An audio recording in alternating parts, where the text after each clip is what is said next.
Live too much because you miss it. Well, thank you, Johnny. It's been nice to know you. Got to thank everyone for all the presents this year. Yes. All for buying the records. Especially the chewed up pieces of chewing gum and the playing cards made out of knickers. On behalf of John and I, George speaking, I'd like to thank you for all the Christmas cards and presents and birthday cards and presents and everything too, as well. Merry, Merry Christmas.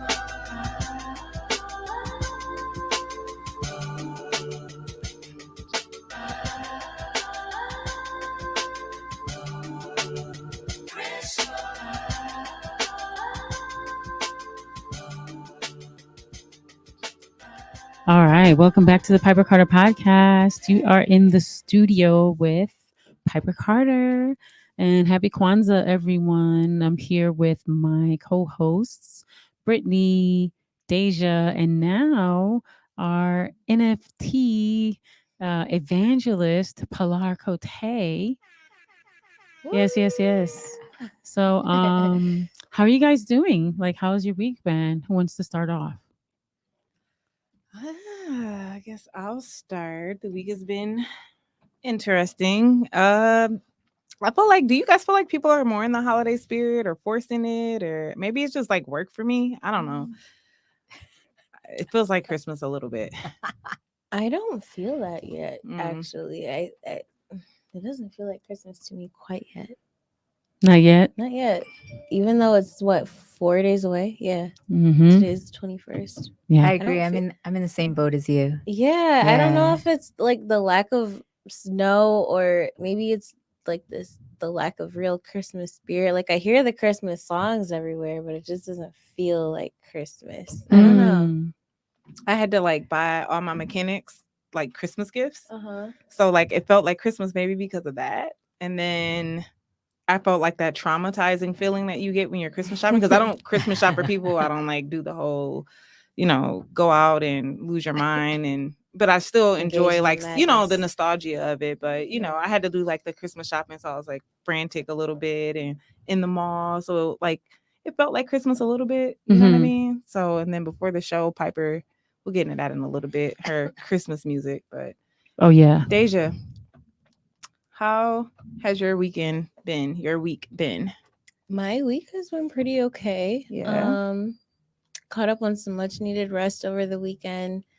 And I went out and I was able to see all of my friends who I have not seen because my sleep schedule has been so trash. So I got to see all my loved ones. That was a pretty good week. That's dope. Yeah. Pilar? It's been a good week, really, really productive. And it's the end of the year, so everything is, deadlines, get it in, get it done. I'm talking to people, they're like, I'm trying to revamp my website before the end of the year. Sunday, I'm texting, trying to coordinate between Zoom and everything. And I'm trying to get some info from a colleague. Hey, I need a question on LLCs real quick. And she's like, can I wait till tomorrow? I'm wrapping gifts with my family right now. I'm like, oh yeah, it's Christmas. I was like, hey, yeah, take your no worries. Right. I'm like, oh yeah. She's like, I know you don't sleep, but so yeah, people are wrapping presents. That's cool. It's a thing. I know, right? Like I can't wrap. Can you guys wrap presents? Oh yeah, I'm a great rapper. I'm learning how to. I'm really good. I'm trash. Yeah. Trash. Like I'm the person that like puts like way too much tape because I don't know how to wrap. Yeah. It's the folding that gets me. I create my own. Right. You just make it up as you go along for the shape of whatever you're wrapping. Oh my God, that's hilarious. Pipe, what about you? How's your week been? Oh man, so I completed my certificate, and as Pilar did as well. Yay. For the Clive Davis School of Music Business at New York University, the Tisch School of the Arts. So I got my certificate. So I'm very excited about that. So now I know what I'm talking about in music business. Let's do it. I'm certified. Awesome. That's cool, Pipe. Oh, it's so good. And then both of you. I did a presentation today for I told you I've been in this Afro Future Tech Summit accelerator. And so it's all the people from Microsoft, Google, LinkedIn, like all the heads of these like tech companies and stuff, and but the people of color, and they're doing lots of different trainings, and so I will have a bunch of certifications in all of these different technological skill sets. That's dope. And so I'm waiting on all those, but I just did my presentation today, and that was pretty cool. And then I got accepted to this program called Profit Lab, and it basically teaches you business finance. And so I'll be in a cohort in 2020. So I've been in business like my entire life since I was 8 years old. Wow. I had lemonade stand. I was what was my next business? Oh, greeting cards. That's a good one. Stop. I designed this is before Hallmark, okay? I was doing love it. culturally aware greeting cards, things like Before mahogany. before. So I was doing The mahogany. before, because I was doing She's like before mahogany. The mahogany cards. yeah, before then. This is the 70s. I was doing because it didn't exist. So I was doing like Harriet love Tubman's this. birthday. Yes. Like we're That's dope. making up holidays like Booker T. Washington Day, Billie Holiday Day. Oh, wow. Yeah. And then right? just all types of greeting cards. And I was making bank. And I was like designing them and painting them and all that stuff. You know, everybody wants to support a kid. And then what was I did? I sold cookies and candy in high school. Oh my God, you're one You of kept those. the stuff in the locker? You're one Yeah. of those kids. I sold I know, cookies and right? candy. Wow. I was making like $2,500 a That's what- month in the yeah. 80s. That was Chocolate. big money back Yo, then. everybody that did that like has that story in their Mhm. past is Yeah. doing like big moves right now. They're like real, like, you Mhm. know, It like, taught you how to hustle. Like, Yeah. Say hustler you'd be seeing mentality. people, and people would I'm see you like, come in. 8-year-olds, And they like, knew what selling- you had, They though. knew you They're were like, I know they got chocolate. yeah, you were Right. like caramel, nuts Yeah, yeah. What were Like, you knew guys' when- like favorites growing up?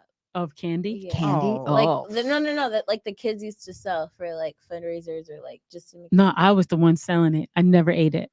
Well, like, see, I my was just memory, hustling, like, that's my memory at nuggets. school. Like, you I know, knew, you don't dip into your own I stash. knew like the two Yeah, people, yeah. include my cousin, that had like they carried a bag, or you went to their locker, they had like different chips, the different candies, 25-cent airheads. They just sold it just like the gas station. Is that what you're talking about, Pipe? Yeah. Kind of, but I didn't sell those types of candy. I sold only like the chocolates, like the nice, like quality chocolates. Hilarious. Yeah, because it was a she was company. curating as a child. I was curating, but it was Oh my god, it was like so the- funny. it was like the fancy chocolates. They were like, what were they? I think you could go as low as like, was it $12 or $15 was the cheapest one, and then it was like $20 and $25, and then you could buy like the buckets, and they had, you know, like popcorn and all this I'm other stuff. hungry. So you caramel were corn. like the bougie Totally. candy seller. Yeah. Like you were I the would Diddy prefer. I of would candy. prefer to say quality. Bougie. I would prefer to say high end quality. Would you like candy. some chocolates? And Would you like it your was real Coach chocolate. It was real Right. chocolate from a chocolatier. You Oh, know, God. yeah. Oh my God. It wasn't like Nestle. You know, it was like real couture chocolate. Yeah, It was couture chocolate. yeah. Yeah. was Yeah, good knew- for you. She knew about couture before it was, a That's thing, cool. thing. It was good for you. And then what did I do after that? And then that's when I got into and then I was a hip hop dancer. And so when all of nice. the rappers and stuff would come to Detroit to perform, I would audition. And If I throw on a beat, will you like give us like a little? me and my friends, what, like a little Yeah, come on, tap dance? Hold No, on. I was dancing for Brittany earlier. I was doing some 60s come on, Pipe. Just a little taste. Batman stuff for her. No, but seriously, we would, perform around the city. That's entrepreneurial. And then what else? Then photography. Oh, I love it. So I've always been in business. But all that time I've never, even though I had, when you go to college, you have to take like a business class. Mhm. But honestly, I'm really learning how to like be in business like now. Like do a business 'Cause plan. now you're like applying it. Yeah, like my Yeah. financials, Yeah. profit loss statements, Mhm. How to get financing, how to get, investors. I've been writing grants, looking at how to do fundraising better, how to actually have a sustainable structure so that the business is important. making money. I love Yeah. that. You Yeah. know, so Yeah. yeah. You know, this is the kind of stuff that should be taught in school. This is like Period. financial literacy, especially the Yes. most underserved schools, because we don't have that in, we don't go home and have our parents discussing this stuff, right? Like Mhm. when you come from like a more advantaged, you know what I mean, like background or like community, those are conversations that your uncle and your dad are having, that your mom and dad are having all the time. Like it's in your family. your You go DNA, home and yeah. that stuff is like being talked about all the time. So It's natural. like what a trust fund is, like what Mhm. taxes are, what like, you know what I mean, what LLC means, like all the things, right? So it's just like something that you just grow into, like you just be, you know what I mean? And you have access to assets, and you have access to people giving you funding Yeah. in those communities, right? So like your first business, like I'm talking to friends of mine and they're like, yeah, what do you mean? Like I'm like, when did you get your first credit card? Mhm. And I mean, like, just to give them an idea of like the difference between their world Yeah. and the other world, right? Yeah. Because they're like, oh, see, I don't understand. And I'm like, okay, well, when did you get your first credit card? They're like, I don't know. I was like, teenager. Right. I'm like, okay, you were a teenager. And what was your, like, what was your limit on that Right. card? Wow. I want to know. Now we get to it. I don't know, it was like 25 grand. Whoa. As a teenager. Your first credit card, because your parents' your parents credit, their assets, and the Mhm. fact that they can co-sign on your credit card, you have a limit of 25 grand right off the top. You can begin a business, you can buy a vehicle, you can do all kinds of things. You can buy, tech equipment and launch whatever you want to launch, whatever your brain wants to do. You want to be a musician, you want to be a producer. It's there, right? And then I said to him, do you know what a typical credit card is like in the underserved community on the other side? It's like $250. Right. Yeah, it's like 200. Your first credit card. Mine was 500. It's like $250, $300. Yeah. Right. You know what I mean? Like that's your average. And he looked at me like I was talking Like it nonsense. didn't make sense. And I was like, yeah. So And you it's 25%. right. And it's 25% on that card. Right. 25%. And at one point it was 29%. There's some shady shit, right? Yeah. But like, yeah, $300, and you have to build. And I said to him, dude, you have to build your credit beginning at $300, and you got to work your way year after year after year till you are at 1,000, till you're at 1,500, till you're at like, and you got to work all that way, increment after increment. Literally. And they make it hard. And they are charging you the whole time like a quarter of the, like, do you know what I mean? Like a ridiculous, because I go, what was your interest? Like 3%? Yeah. You know what I mean? Your APR is like 3%. Probably like 2.3, Right. 2.5. In the other world, I'm serious. I know. Right. Like in the other world, it's like 24, 25. It's ridiculous. Yeah, It's you insanity. guys are talking, and it's reminding me of college. And when I first got my first credit card, like the limit was 500 from the credit union, and I was so excited when I got to 1,000. Like it was like a monumental thing. Yeah.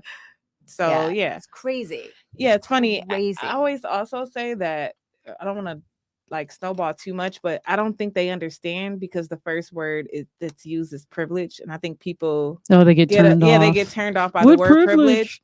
I mean, because it's so easy to say that that's a privilege, right? Because not everyone is like has that. But I'm trying to think of what a better word is for people to kind of. There you go, access. It's access. That literally is the word. They're handed access. I like that. From day one. Do you know what I mean? Like you have access to a really high quality education. You know, you walk into preschool, and there are three teachers, one for every, like qualified preschool teachers, one for every 6 kids minimum, right? Not like, you know what I mean? You get into kindergarten, you've got your teacher, you've got like the support staff, you've got special skills teachers, you've got tennis instructors that come into the school once a week, you've got golf instructors. Do you know what I mean? Like you've got all kinds. You've got musical teachers that come in, teach music, the art teach. You know what I mean? Like it's robust. Yeah. Right. Also the relationships. Instead of like 45 kids to one teacher, trying to learn to read.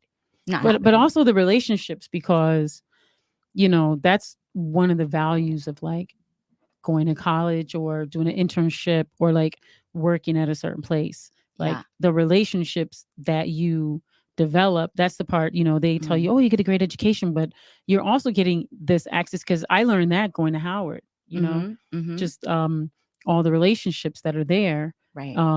And then, The going in the opportunities industry, you see like all these Howard people and and the it's a opportunities phone that call, like opens up. boom. Yeah. That's the way stuff Yeah. works. Yeah. But that's the way that's the way a lot of things work. Even like if you apply for grants, a lot of times it's like, oh, make sure your application's this, or you have to fill out that, or you blah, blah, blah, blah. But I mean, I know a lot of people who just get grants and they have terrible not terrible, but because they don't have great applications. They're only writing them because they're checking a box. They probably Pretty already much. know someone that Yeah. can give them that Yeah. grant. They're Yeah. only Yeah. doing Yeah. like back That's to a the known thing. back That's to a the known access thing, right? Yeah. That's I a mean, I'm known not trying to thing. be, like Yeah, people give money to people they know. literally. That's how it works. Even like artist fellowships, like Mhm.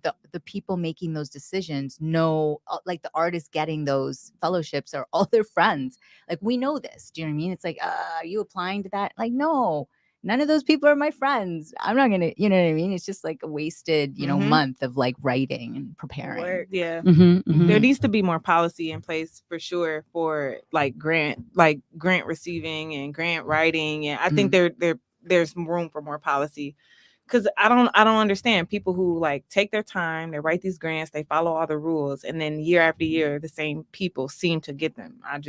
Right. It's too political.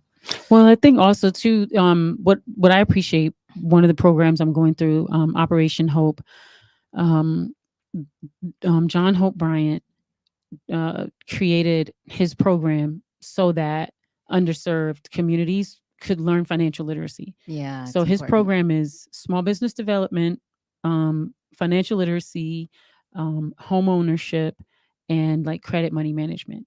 Mhm, mhm. And like you said, Pilar, these are things that should be taught in school. Because now that I'm learning them, I'm like, oh my God, why don't I know any of this? Yeah. Like, why how is come I don't this know any of new? this? Why is this like new information to me? Right. Why are these details and these clauses like Yeah. first time for me? When you're looking at them, yeah.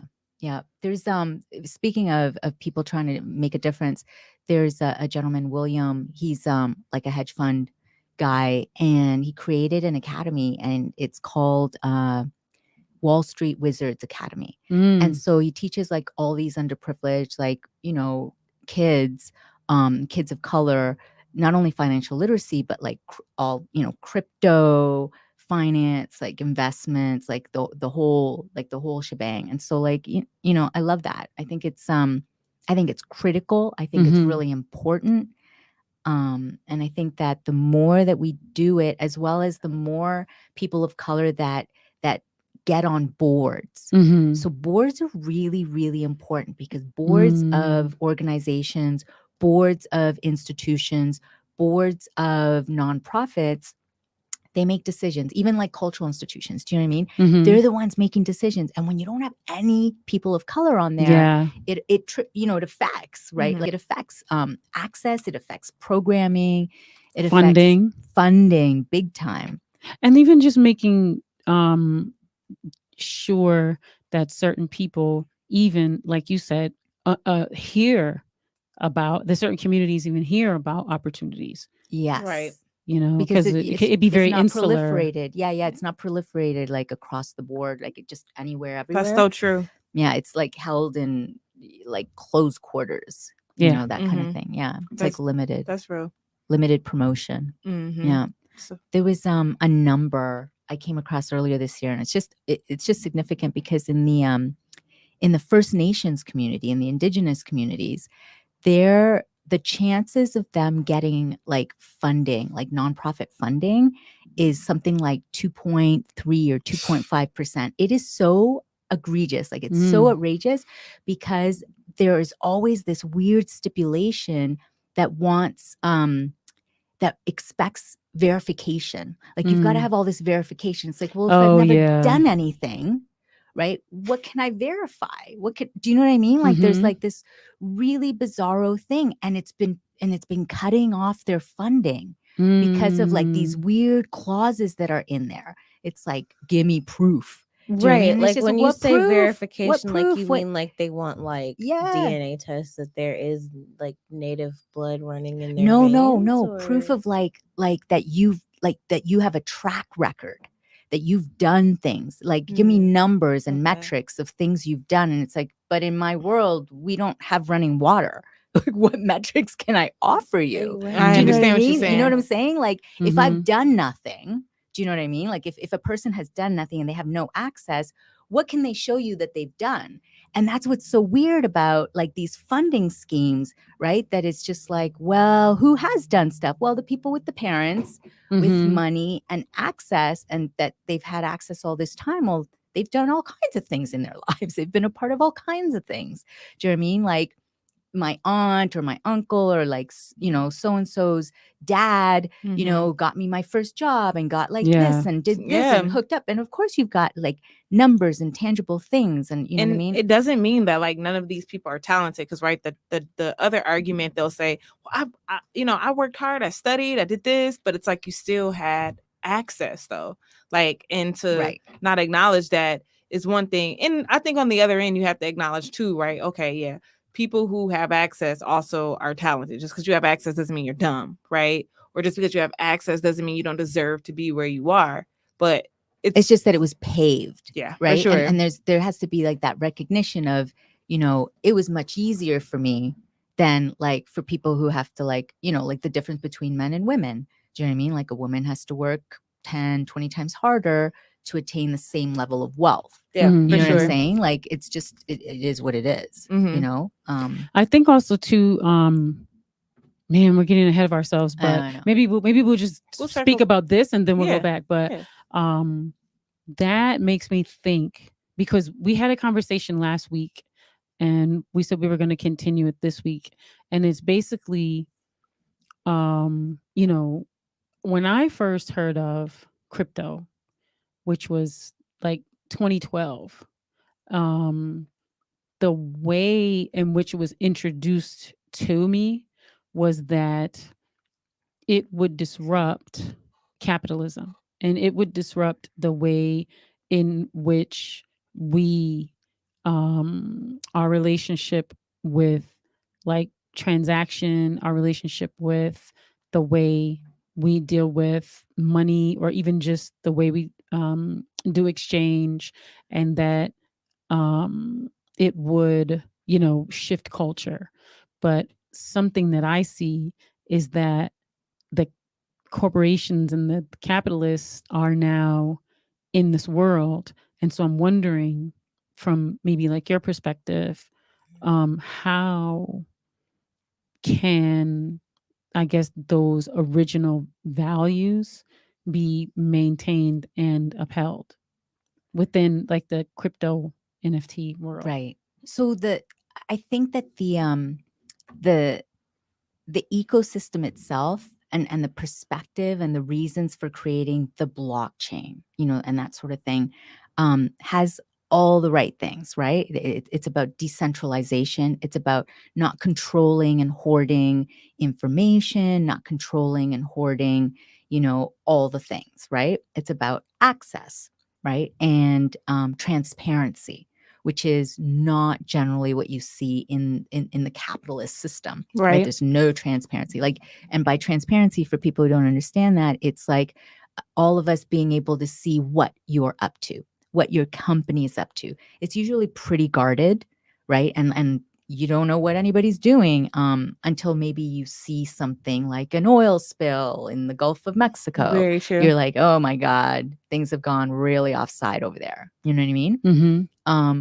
So there's all of that, and having better ways of doing things like voting and, giving people an ability to create wealth or create ownership and that kind of thing, and generational wealth and just all kinds of things, right? But within it, because there is an already existing system of what's the word I'm looking for, of investing and wealth building, all of those people are looking at this space in ways of like, how can we utilize this space, to build more wealth or to build wealth for our firm or our people or you know what I mean, all the things that they're doing in finance, right? So people in finance are looking at it like, ooh, is there something, that is it like opportunistically? Is there something that I can do here? Is there something that I can build here? There are the few people that are like coming into it like, oh, I could build something really new and really amazing. Even though I come from a lot of money or I'm a part of like a huge fund, a huge hedge fund or whatever, like maybe we can build or invest in something because we just want to do some good. Do you know what I mean? And so there are people, doing good, trying to make some impact, you know what I mean? That sort of thing. But that is the general ethos of the space, the general feeling of like what's supposed to be happening is that people are supposed to be doing all the right things. People are, for example, if you openly bring up in a conversation with a bunch of people in crypto and NFTs, and you say like, hey, so how many people of color are on your board? Or how many people of color are on your team? How many of your devs, your developers of your project or your collection are people of color or women, right? People don't get offended in this space. It is an understood thing that I should be checking my shit. I mean, do you know what I mean? Like I should be checking, our what we're doing, our project, and there's an active, it seems to be like what's the word? Like well received. Like people aren't like all up in arms. Like of course you have like misogynists. Like it's not like they've disappeared.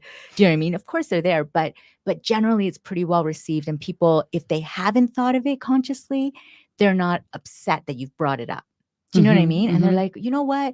And you hear it every now and then here and there. They're like, let's boost the women. Like how many like women creators are there? Give me the names of all kinds of women creators. Like you see it on Twitter, you see it in conversations, like, let's do a thing all about, women. Let's push women. Let's push, do you know what I mean? Like, so there is an active acceptance and understood thing in the space of like more access, recognition of, yeah, there have been a lot of closed doors and gatekeepers. We understand what gatekeepers are now. Do you know what I mean? So, and there's a real distaste for gatekeeping. Yeah. So, yeah. So, okay, we went there, but I want to go. Is like amazing. I just love it. Just smells futuristic. I love it. Well, I wanted to also go because you had some things you wanted to talk about. Yeah, I mean, just some everyday stuff. Right? Okay, what's that? Favorite Christmas music, Oh my right? God. Oh my gosh. Let's do it. Okay, there's a so I like silly Christmas music. And I hate I it. I like silly soulful Christmas music. I hate it. Why? Oh I my don't God, like need- Mariah Carey singing.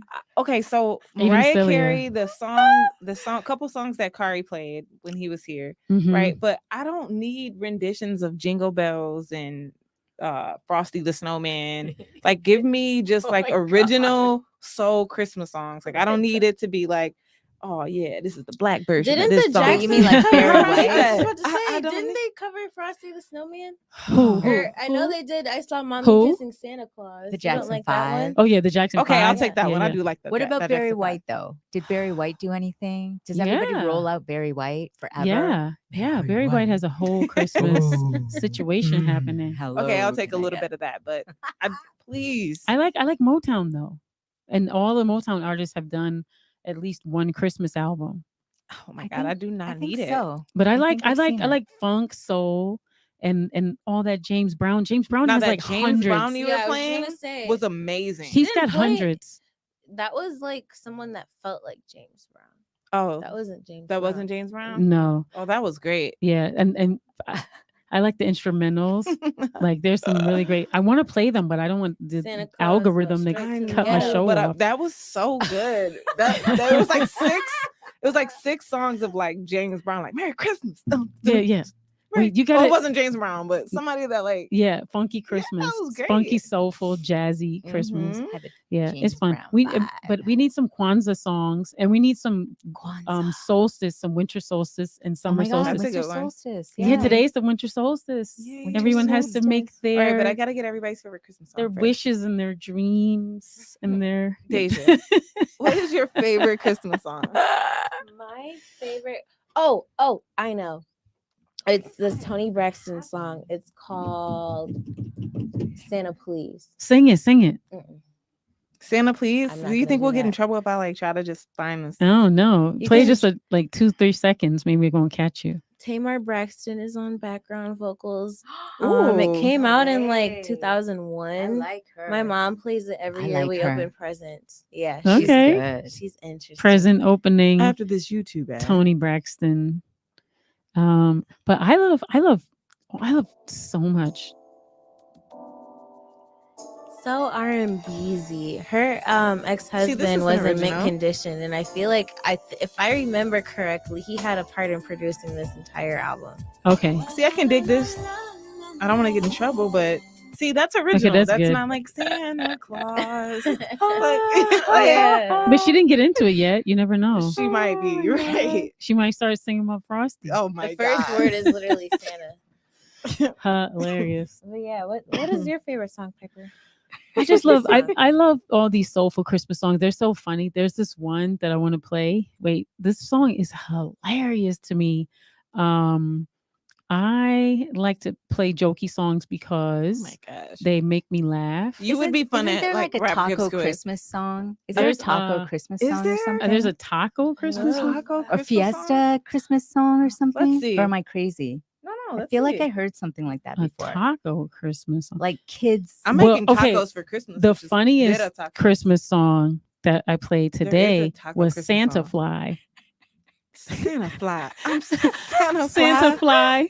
Santa Fly. Fall out of my chair. Wait, where's the Santa Fly? Wait, and where's the other one? The Happy Birthday Jesus? Oh, Oh God. no. Wait. that is While you find horrific. that, I've got to find There is a this taco Happy Christmas Birthday song. Jesus. Oh, here it is. Here it is. No. Wait, you guys, listen. This is funky right here. Hold on. Merry Christmas, everybody. Merry Christmas, everybody. God will Christmas, everybody. Yeah. God bless you. Oh, I say, oh, happy birthday, Jesus. Oh God, Piper. Hey, happy birthday, Jesus. My grandparents Anyway, would have that hated song that is so fun. That song is so Well, let's talk about my favorite compared to that. Okay. I just like the simple Nat King Cole compared to that. Happy birthday, God, Jesus. look at her face. Oh my God, I love it. Nat King Cole. Wait, Nat where's King your Cole, song? man. I don't really have a favorite Christmas song. I'm just like whatever. That's why I thought there was a taco song. But I did There is find a taco I song. I did find Today's two ver- Taco Tuesday. I know. It tacos is too. Taco Oh, I'm Tuesday. making Tuesday. bitter tacos for I'm Christmas. My mom hungry. is obsessed with the vegan ones of those. I found a really interesting one that I thought might be it's just out of curiosity. Okay. So one is by Yoko Ono. What? love. I've got to hear this. Happy Christmas. Okay. The War is Over by Yeah. Yoko Ono. Okay. That's right. And the other one, I've never heard it. The other one is So dope. Last Christmas by Wham. Okay. Ooh, let's hear Love that I want to one. hear that one. Hold on. Last Christmas. Wham. By Wham. Wham. I just out of Man. curiosity, I just have to hear that. I love like those. Those are fun. Wham. Those are fun. Right? No? They shook things. That's like me liking Gucci Mm, Man's mm, all mm. his Christmas albums. He has Christmas albums? Yeah. No. Yeah, for Come sure. on. That's hilarious. So Oh is this my the right God. song? Hold on. Oh, that sounds whammy. Sounds super whammy. Why That is is it Wham. number one on their Spotify right now? Though? For real? Yeah. I was Hilarious. just curious No to see way. if it was like in their like Last song. Christmas. I sent you. Hey. Yeah, I like this. Get it, Brittany. I do like this one. Yeah, you know you love it. Hey. Mhm. someone special. Yeah. Sing it, Deja. All right, we can't get in trouble. That's a lot. That was good though. I do like that. Wait, where's yours, Deja? Mine, I said Tony Braxton, but I'll go again since you picked me again. Oh, wait, you did Tony Braxton. Wait, did Brittany do hers? Yeah, I said I want a simple Nat King. I don't even have to play it. Nat King Cole. Come on, you gotta play the Chestnuts. Nat King But Cole I'll just a little say bit. James Brown, Santa Claus goes straight to the ghetto. Oh, Okay, I yeah, gotta that's hear a great that. I'm one. about to play that Oh, one. yeah. Hold on, James Let's hear Brown. that. Yeah, that one's really good. Santa Claus. I literally found about Goes straight to 100. See, that's the ghetto. original. That's so original. I found about 100 James Brown Christmas. Oh yeah. He didn't play no games. Santa Claus go straight to the ghetto. If you don't start moving when you hear this, Right? Get up your reindeer. Right. Go straight to the ghetto. Santa Claus. Man, I want to watch the Charlie Also, wait. Brown special now. Wait, just when you thought it couldn't get any I better. know. Wait. Christmas time. Wait. Christmas Look how he time. upgraded. He upgraded over here. Wait, hold on. Oh no, come on. Oh, that's a good one. Oh, his drummer was bad, man.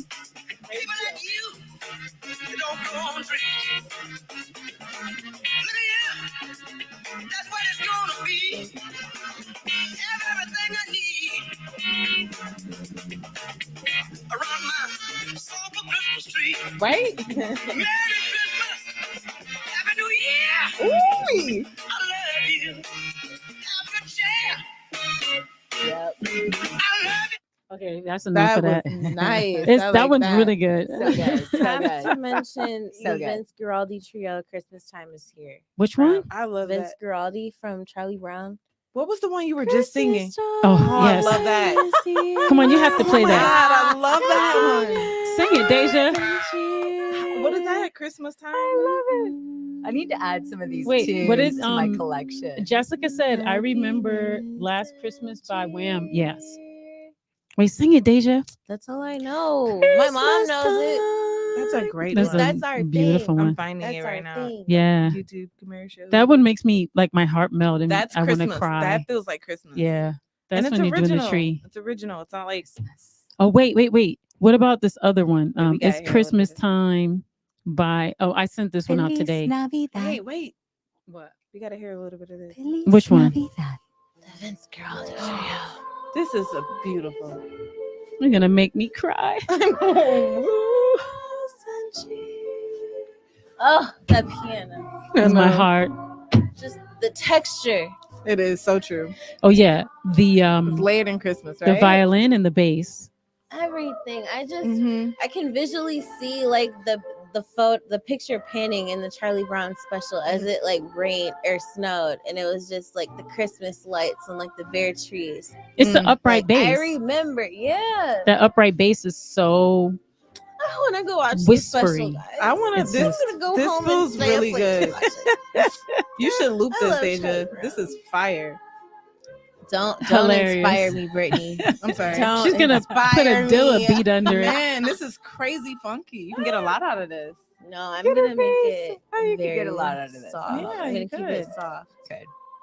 But, oh my All god. right, Pipe. Okay. Last one. All right. So this is the one I sent around today. This one is so funky. It's called It's Christmas Time, and it's by I guess it's a group called Mr. President.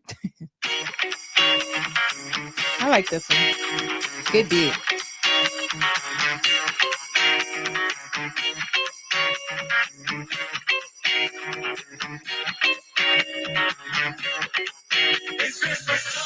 Oh yeah.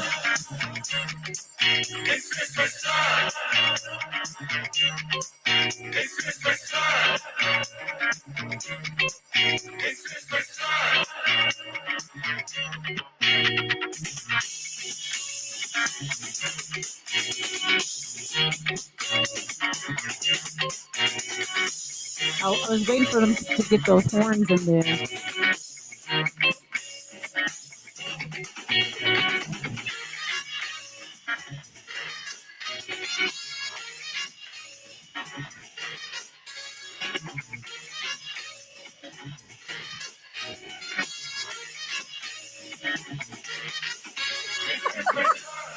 Okay, that's enough of that. Yeah, that was fire. That was hot. We should make a Christmas playlist. That was great, guys. Look Wait, at you guys. Somebody play that Yoko one. I'm Oh, so yes. curious. Okay, what's it called? What is it? The Yoko Ono has a Christmas, huh? Yeah. What is Yoko? Okay, Happy I found Christmas. War is over. Something like that. Got it. I found let's it. see. You found it? Mhm. Okay, let's hear After it. this YouTube ad. That's why you gotta get on to the Spotify. You're right, I do.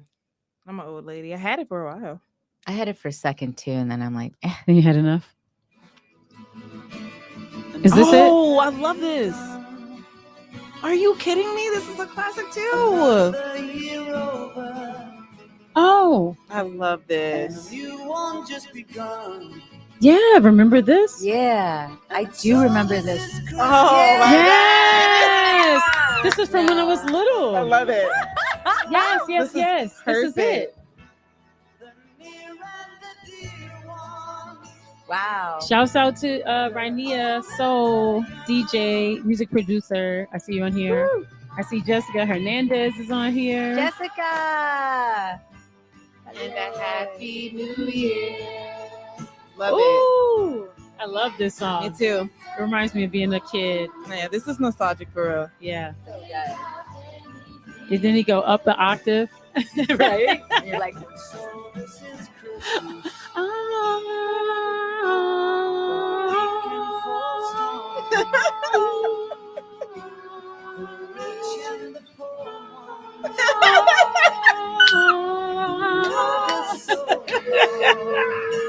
Oh my God, this is amazing. What did Rania say? Make her smile. This That's music what's makes up. me Yeah. smile. Everybody's got to sing. Everybody's got to sing with us. Oh, I guess not anymore. Yeah, Didn't I really mean, put it we up. can't get in trouble. Yeah, that's true. This With the melody was algorithm. amazing. glad we I love found it. that. Me Thank too. you. Thank good, you, right? That Pilar. was good. That's what's up. Mhm. And you know, Pilar's a DJ, so she knows how to dig. I love it. I love that. I was just that curious. Was I didn't know so what it was. I was good. like, It's funny gotta how be something. you don't know the names, but then you hear it and you're like, mhm. I Yoko totally Ono. forgot about it. Wow, now I know the name of Yoko. that. That's so dope. Happy Christmas. Okay, so By that's going on the Yoko. playlist. So Oh, no. last Yeah. Christmas thing before we talk about some Kwanzaa stuff. Mm-hmm. What is your favorite Christmas movie? I don't really know. It's got to be. Oh, you know what it is? Merry Christmas, movie house. It's What a is Wonderful Life. Oh, I love that movie. I do love A Wonderful Life. That's a classic. Yeah, my mom used to be like, Piper, hit that.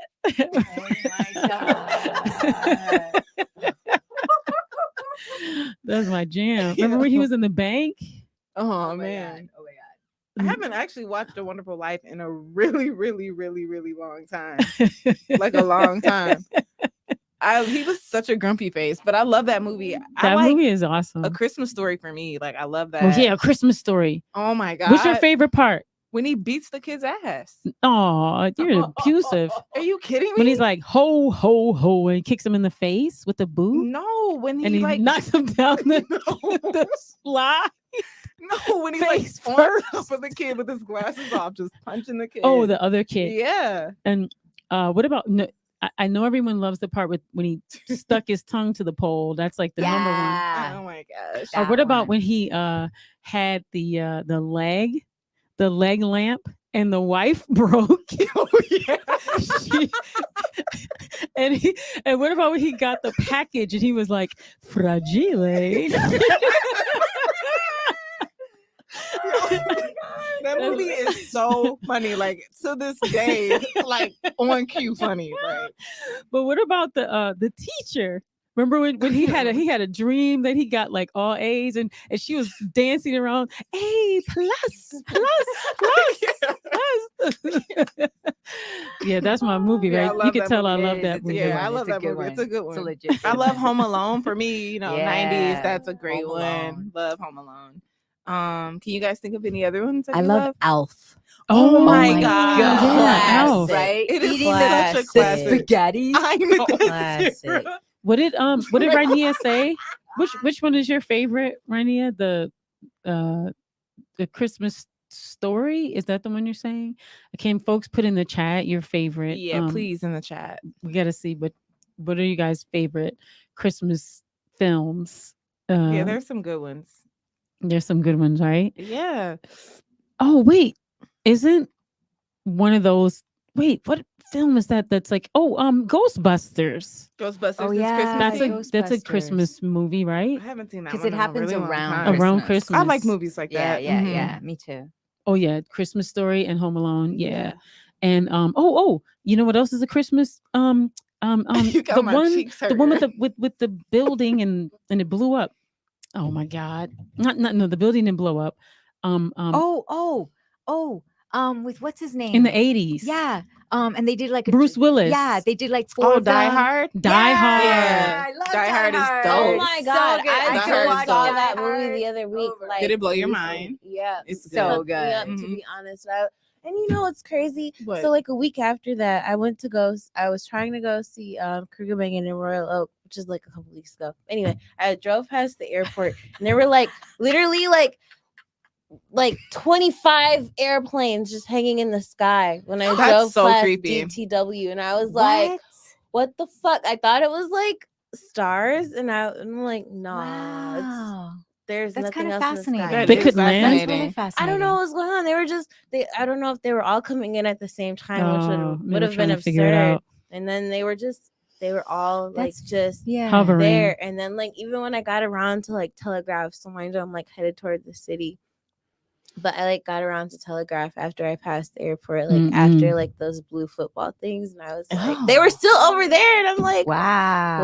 why are all of these planes here right now? It was nuts. They And were I aliens. immediately thought of Die Hard, and I'm like, oh Die Hard. my god, Die Hard is really, really good. Yeah, Die Hard was good. Yeah. All of them were Insane. good. They were. Yep, all of them were I good. just seen it. In the Crazy. chat, a Charlie Brown Christmas. Yeah, I love a Charlie Brown yeah. Christmas. Classic. Yeah. I'm gonna Yep. watch that when I get home. Classic. Yeah, So that is a serious. very, very classic.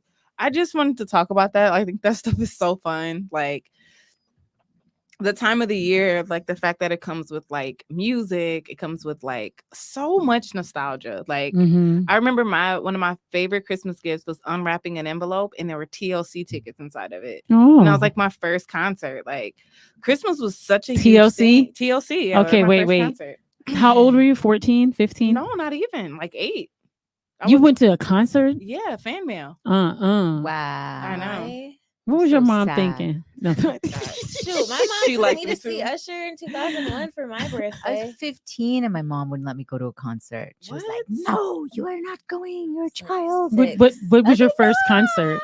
Oh my And God, what my age? How old are you? first concert? Yeah. Was what was my first concert? I guess it would have been like the Stones. They were doing their like big Nice. tour, What year like, is this? oof. Is this 90s? Yeah, like late 90s. Yeah, like would have been like Yeah, they did when a they were doing like their yeah, like they get did like around- another round. Yeah.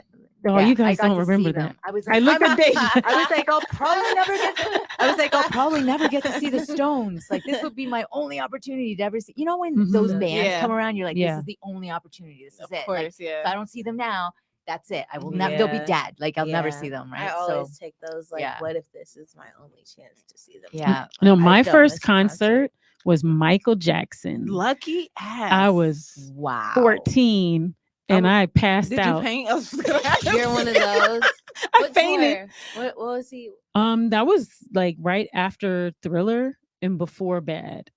So it was like cuz like Thriller was like 83, 84. Did he perform anything from Bad that hadn't come out yet? Did you get any? No, like, because I exclusive saw shit? him it had to be like 87, 87, 88. And so I was like no, it was before then. It was like So 86. this was like when he was like at his peak and not like Mhm. you know cutting up his face and He doing was all the just weird stuff. starting. He was just yeah. He was just starting. He's still So, human looking. yeah, and so like Thriller had been out, but like he didn't have his new music out. Like he didn't have like Bad. So it was like in between. It was like 86 and I think I was 14 and my mom let me go with her boyfriend at the time's daughter and we went together and I can only just explain to you, like, he came out and then it was like the lights and the this and the that, and he did this thing, like it was like you were waiting for like so long for like him to come out. And I don't remember if there was an opener, I'll be honest with you. I just remember looking through, it was like my first concert, and it was I think it was either Joe Louis Arena or something like that. It was here. Okay. Yeah, and I'm looking around and it was huge. It was either Joe Louis or Kobo, I can't remember. But I'm looking around and it was like, all these people, I had never seen that before. I mean, he got us these perfect seats, like right down in front. That's crazy. And well, it was like would've fainted, too. standing and but anyway, he came out and no, you were waiting and they were flashing the lights all over the place, and then all of a sudden it was like dun, dun, and I was like, it was like the lights, you know what I mean? And he did this thing. It was like he did this like gyration towards you. He was like boom, and I was like, I was just like, because he had on like sequins and sparkles. I can like feel it. It was amazing. It was electric. I was like, like to this day, like when I think of Michael Jackson, I always remember that. And my family teased me forever because like when you pass out at a venue, like security comes and they have to like wake you up and stuff, and then you have to fill out a report. Oh my gosh. No, you have to fill out like an incident report, and then they can't let you like just go back to your seat. I was like, I'm good.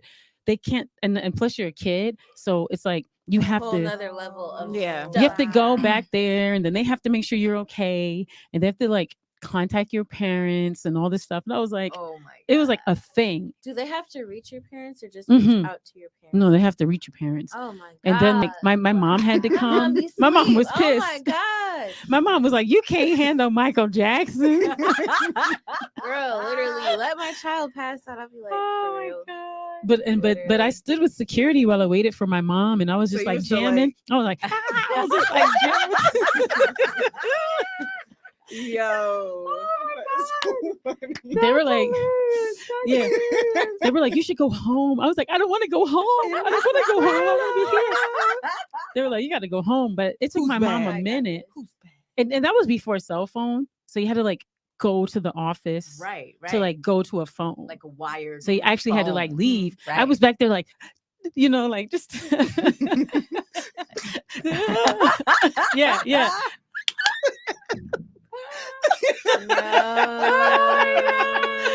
No. That's hilarious. I wonder if people For can put in those the of you chat. who are listening like online and not watching the feed, they just did like the move from Remember the Time. Oh my God. That's how you're in your time. Oh, right. And can people put in the chat like what was your first concert and like how old were you when you went? You know someone I wish I had seen in concert? Who? And I never have? Janet. I know. Oh, I can't believe I haven't seen She's her. She go was in back Vegas, out, right? right? I don't know, but she was in Vegas for a while. She had a Vegas residency, I think. That's Really? Vegas. I didn't even know that. I think. Where Let me have I see. been? Oh my God. I need to see Janet before I die. I cannot No, for exist on real. the planet Earth without seeing Janet at least She's once. What's amazing. wrong with me? I absolutely What adore is her. I wish I could wrong have with seen me? her in the 90s. Me too. I saw swear her. my last lifetime was cut short. Like We saw her in the everything. 80s with the Control album. Oh, That album come was on. dope. Yeah, that was Wait, like was If I think on I was that? Was If on that? If. She still might be in Vegas. She for sure was I'm in not Vegas sure. in 19. I might just have to go Control? to I'm not sure. Vegas for Christmas I have to look that up. just to go Yeah, I see am. Janet. I know, right? No, Oh when my she did all that Control. Boom, doo, doo, boom, doo, doo, Yeah, doo, yeah, doo, doo, I Control. like the real R&B Janet. Which one? Let's When she was wait a married to while James DeBarge. before That was let's wait Control. That's Control. Mm-hmm. All right. Well, I like If her. it, then. what's If on? What's If on? I love that Is video. it I Velvet love the Rope? choreography. The I can't remember choreography what is actor. ill. It might be. I love it. I don't know. It's not the I was like, I can live in this video. That's so funny. Janet. I can live in Yeah. That's gotta Remember be that? like that's like later. That's That that's was 93. yeah. on Janet. Love that choreography. I like this album cover, man. My first concert like was Tanya's Usher. choreography. in Oh my god! Was 2001. What Usher? album was Mhm. it? You said 2001? Yeah, he was at Shane Park. My mom took me to see him, and he like brought this bed out on the stage, and he How was, old like, was he? so He grinding. brought a butt out. A bed out. A bed. A Oh bed no! for the stage performance, and my mom Did your covered mom my cover eyes. your? Yeah, oh my I was God. 6 years old. It was my Whoa. first concert, my 6? first album. 6 Yes. years old. You was at a Was it concert, Deja? Confessions or That's was why it, you love music. My mama, yes. Was it she did. Confessions? No, it was 17. Nah, Confessions is when way he was later. like, you don't have to call. I love Oh, that that was album. the That was jam. such a good It's album. okay, girl, but 'cause I'ma be alright tonight. That video was fresh. I could have lived in that video. Yeah. That was live. We found an It's umbrella okay. there. I was Okay, like, Rania said Salt and Pepper was her first Ooh, that's yes. a live show in the I 10th bet. grade. What- Ooh, I know Yeah. you went back to school bragging. I sure did. Now Man, we saw Salt and that Pepper shit is tough. in 80. We saw Salt and Pepper 88 Mm. when there was I like how the song goes. Oh, push it good. baby. Ooh, baby. Yeah, that was fun. Right? When they had Yeah. the jackets. That shit was tough. That shit was hype. Right? When that that shit um, was Bruh. when that bass line dropped, Where did you see them? it was either Roger Rabbit. it was Right? either On that. I always I get them know, right? confused. So it was either Kobo or Joe Louis, but I always get them confused because all the it was The centers used to be. I in can't remember if all the hip hop shows were at Joe Louis or if they were at Kobo. And it was so long ago because most of those shows we saw like in the mid 80s. And we went to both. Ooh. You know what I mean? Mhm, Because they were going to one or the other. I don't What did like she the say? show. What did she say there? Who? What does that say, Brittany? what? Oh yeah. Right? Yeah, the Salt and Pepper 88. Oh my god. Man, we was Your in there first push it. album. Push it good. We was in there pushing it. They were doing that. My first album that I was gifted was probably that Usher album. But Wow. speaking of like Christmas, I remember when my family got me Kim albums for Christmas. I would've loved KEM? that. Yes, in 2005. Kim I How was old were you? 9 Fire. years old. Really? Wow. Yeah. That's why you like And- music. And I got a Nintendo DS that year. I remember playing like Ballin'. The Incredibles game to Kim. See, it was Game and, Boy Color for like me. my aunts and my cousins would come in and be like, Deja, what are you listening to? Like, this is my present. What do you When mean? love calls your name, The real version, not Hilarious. the radio Sing it. version. it's on my lips. Sing it, Brittany. Girl. Right? Hilarious. That was my No, childhood. what else did I want to talk about? Okay, we got to keep this rolling because we got a lot to talk about. Mhm. Yeah. Okay. It's like a reunion when we get back on this show. I know. Yeah. It's so good. It's good girl talk. Have you guys seen the noise that Marvel is making with this new Spider-Man movie? I know you want to see Oh it. my Come gosh, I on. want to see it so bad. So it's Mhm. it's not a spoil. This is not a spoiler. It's out now, right? I love all the All things. 3 Spider-Mans are in this movie. They've tied together 3 different trilogies of Mhm. Spider-Man. No. Yes. Right. And there's like all this like Doctor Strange's science fiction, multiple universes. Did you guys see the Spider Into the Spider-Verse? Mm-mm. You guys didn't see the first Black Spider-Man movie? Well, I saw the It was first. the Wait, which? cartoon. Oh no, No, I I thought you were talking about Okay, the movie. you guys movie. have to watch that from a cinematography perspective. Okay. They blend all the different types of like animation together. Anime, like comic book style animation, 3D. They You're talking about black and this? white. You're talking No, about this so movie? before No, no, this. no. So The one before, before, yeah. yeah. Okay. So let's start clear. Like Tobey Maguire, right? He's the Mhm. first Yep. Spider-Man, right? The Right. first live action.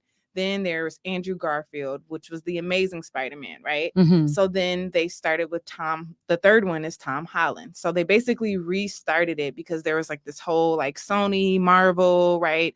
And Sony had a version of Spider-Man, but then Marvel purchased it. So I was gonna say they're the rights. that yeah, started yep, going- yeah. yep. So with that, like it allowed for kind of like different universes of Spider-Man to kind of come together. Mhm. So in between I'd say right in between Andrew Garfield and the Tom Holland Spider-Mans, Sony created the Into the Spider-Verse. So a lot of people were calling for like, what's his name? Childish Gambino to be the first Black Spider-Man. Okay, for this one. For live action, just in general, people, let's say like 5-6 years ago, were like, oh my God, like we need a Black Spider-Man. So they didn't do a live action Black Spider-Man.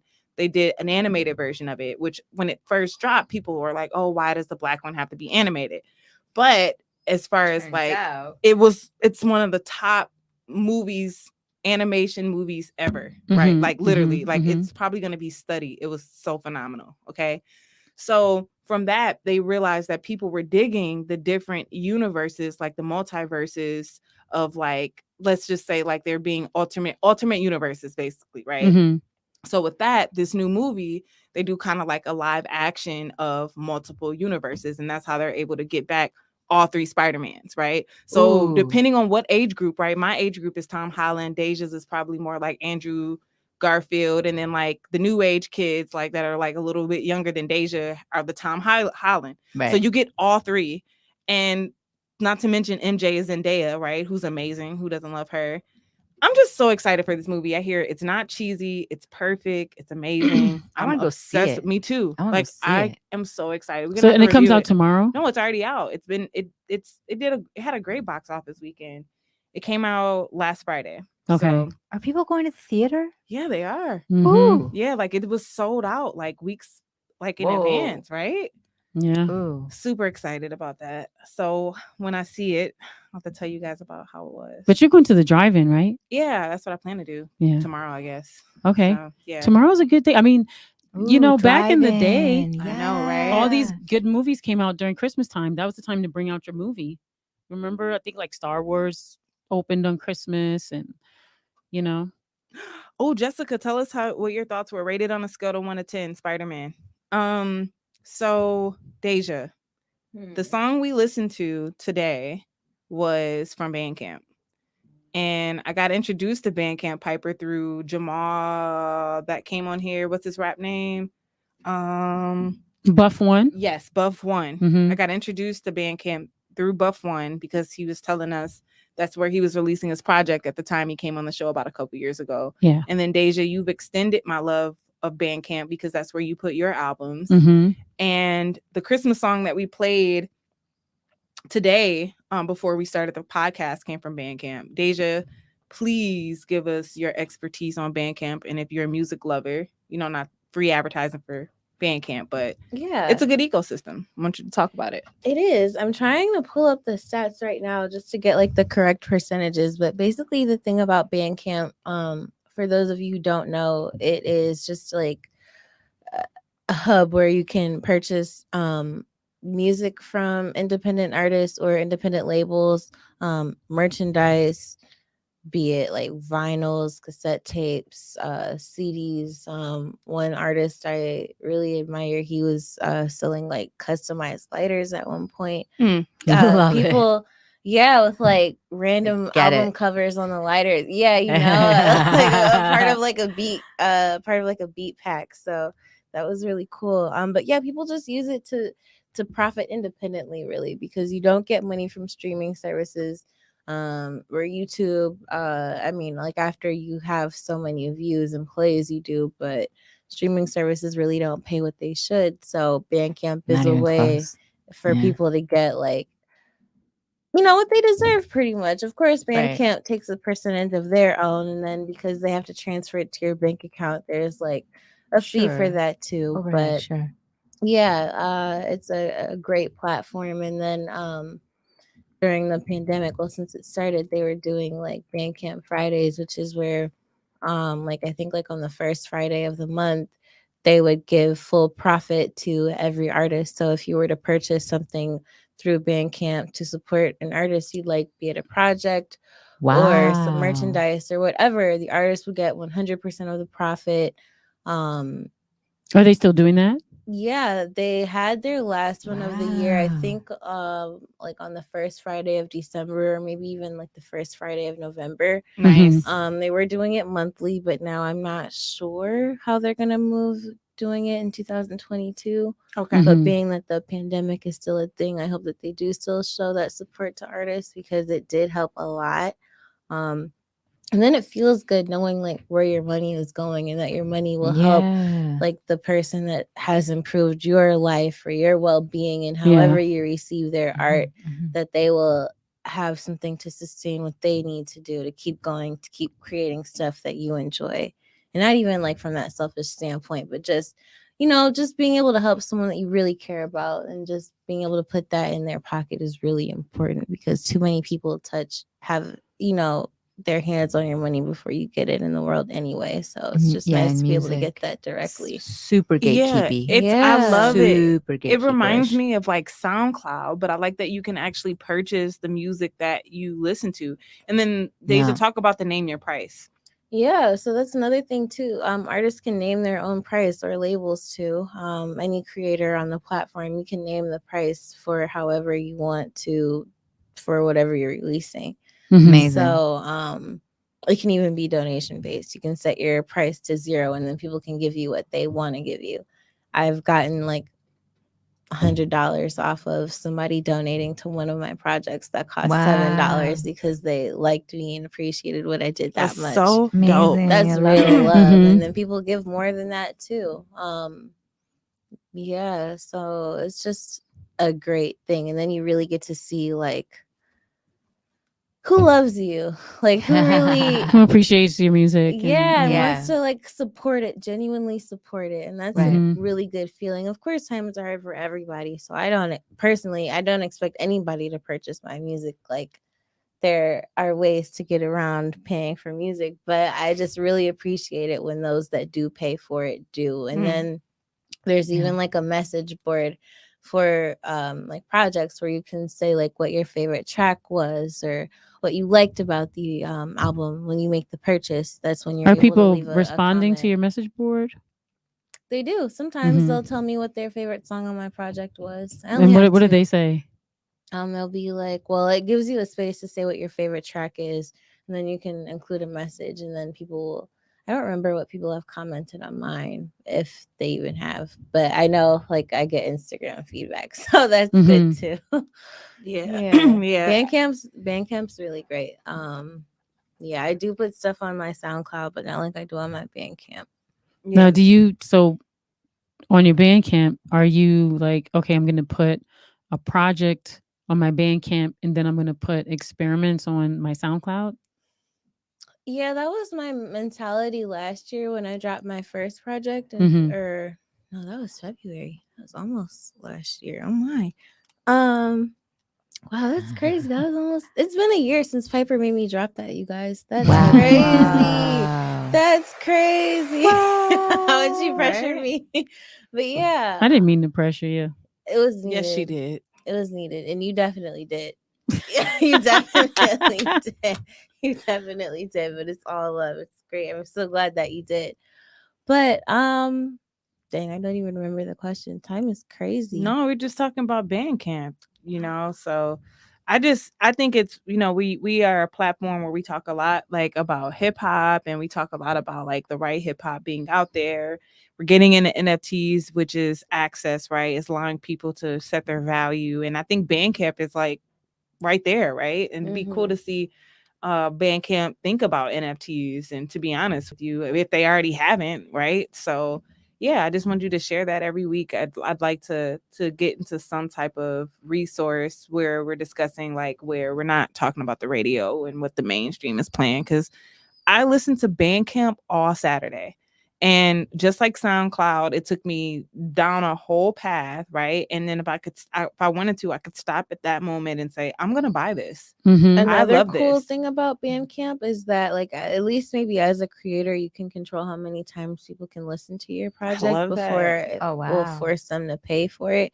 And it's really cute too. It'll be like, after you've are approaching like the max amount of plays, it'll be like, the time has come to open thy wallet. It's so cute. It's so cute. That's funny. And then like, So cute. if you choose not to, it's like it's a heart with that message, and then the heart will like break apart. If you don't want to pay and buy it. It's That's so hilarious. cute. Yeah.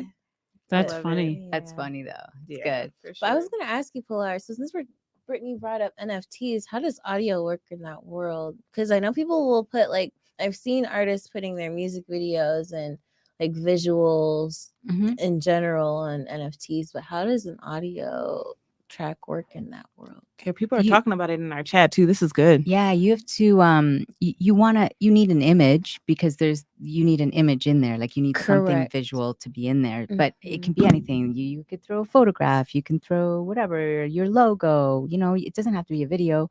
And it also something that I talk a lot about in my club, the Warehouse in Clubhouse, because it's electronic, it's like house and techno music.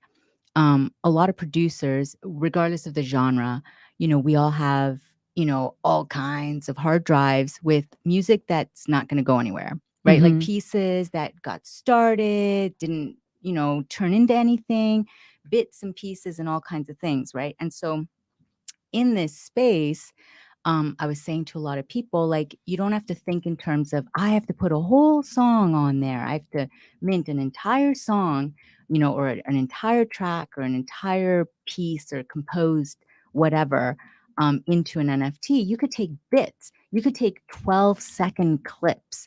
You can take a riff. You can take, whatever, like just a tiny little piece, like one layer. It doesn't even have to be, you know what I mean? It could be anything. And I see people throwing that up all the time. They'll take maybe a sketch that they made, right? Or a digital, whatever, a photo, some image that they've got. And it can be collaborative. It can be with somebody else if you don't do anything. But like, let's just say you're like, oh, I've got a phone. I could take a picture of, I don't know, a gorgeous tree. Okay. And it goes with this little riff that you've got. You've got this like 12 or 15-second riff of something, or like a clip, or like a bass line or something, or I don't know, Some a audio piano sound. bit. Yeah, something. It's going nowhere. It's going to go nowhere. You have hundreds of these sitting in your whatever. So you slap them together in one of the apps, whatever. upload, That you like to create like a video clip. You want to create an MP4, right? So you create your little MP4, you connect the visual with the audio, you stick them together, you download it into like a whole little 12-second, 15-second clip, and you mint that. Do you know what I mean? And it's yours. You got it? You own, right? You own the music. That's your music. Like nobody owns it, right? And so it can be spoken word, it can be anything you want, like absolutely anything. And it doesn't have to be complete pieces, because I know a lot of people are, they get stressed about it because, oh, what if somebody takes that music and, exploits it and does something with it? Like, do you know what I mean? Sells it to whatever.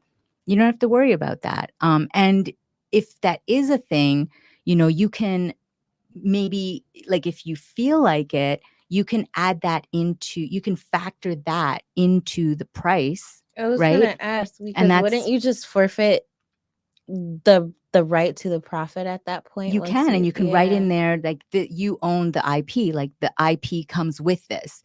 Do you know what I mean? And you change your pricing structure for that, and you say like, you can exploit it once you buy this piece. Whatever, you exploit it, do whatever you want with it, like sell it to a film company, and you know what I mean, whatever, get it placed, whatever you want to do with it, it's yours. So you could do all kinds of things. You would be interested in something called async. What is it? Async dot. What if I think it's async.art. I want to play you guys something in a second. But yeah, so people are taking their music and they're putting in all their layers, right? In async, you can put all your layers, and people, they come in and they buy a piece. But what happens when they buy it is, what I buy is going to be different from what you buy, because on async, it generates a new version of all the parts. That's crazy. So all the parts so like are there. It would change the key, or like it would be a different piece of the song, section of the song that you use to put in an NFT. Yeah, so you put all the different parts that you want used, and async uses, I believe they use AI, like they just, have like an algorithm that generates a different version of it. It just chooses different parts, and the version really you get is cool. different from the version I get, and that's my NFT, that's your NFT. And there are all kinds of things are happening. I want to play you guys something real quick. It's exciting. Let's see if it comes through right. Okay. I sold one NFT at $700, and then imagine me looking at it the next week and seeing it selling for $34,000. That's what it scaled up That's to? what an NFT is. NFTs is something that it gets bought and then it gets auctioned off in this whole space of crypto buyers. I want to play you this. Wait, who was that? This is Tory Lanez. He's been Okay. making a lot of headlines. Video, I'm like, yo, I don't want to celebrate for no reason. I want to make sure I'm celebrating for the right. It's gone. So it's gone. So I sold not one support NFT in support of Tory Lanez at all, but he's making a lot of other than the other reasons he's making headlines. He's making headlines because he claims he sold his album in NFT form and made what was the headline? I want to be sure I say this right. He claims that his album went platinum in 1 minute through the form of NFTs. So this is what I'm trying to understand. Remember the conversation we had earlier about the concept of money. Oh yeah, this is really So what I want to talk to you about. When he says that it went platinum, when he says an There's so much NFT context. went platinum, His album. Because he's relating it to the old world system that Yeah. says that Exactly. so many sales make you a platinum artist, right? okay, So he's relating it to that, he's just saying that like there is no system like that in the NFT right? world. That's It what I'm doesn't trying exist. to So he's figure out. Technically, right? like But it's he's one relating it to sale that. and not sales. Right. Even though I Each one know is one. album labels used to go, or I'm sorry, That's record why I'm labels used to bringing go this out up. and buy like copies of an artist's album just to try to help boost their sales. Like I know that's a thing, but Right. it doesn't count when one person makes a purchase because only one person can make a purchase. And this is the thing about his project is that, I mean, I haven't looked at it, but I'm sure that if we go in there are going to be people who bought more than one, because you can buy more than one. You can like, if he has like 1,000 of them, you can buy like 999 of them. If that's what Right. you want. If you Yeah. have that much ETH, you can say like, I want this many. Right.